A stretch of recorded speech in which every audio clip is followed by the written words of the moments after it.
Hello friends, आज हम आपके सामने MI 9A का चार्जिंग जैक बदलने जा रहे हैं। आप देखो और हमारा चैनल सब्सक्राइब करो और लाइक करो। वीडियो कैसे लगे इसके बारे में कमेंट ज़रूर करना।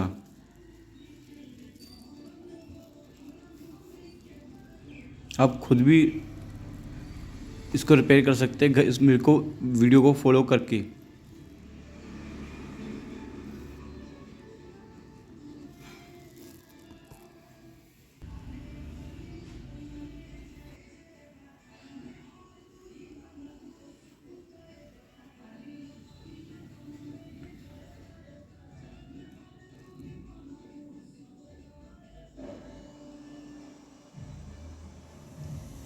अब हमारा जैक अच्छे से सोल्डिंग हो गया है।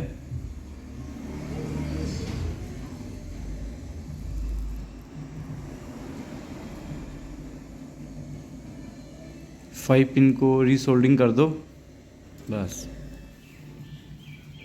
उसके बाद इसको फ्लोक से क्लीन अच्छे से कर लो ब्रश की मदद से, ताकि पेस्ट पूस्ट वगैरह गंदगी वगैरह लगी ना हो।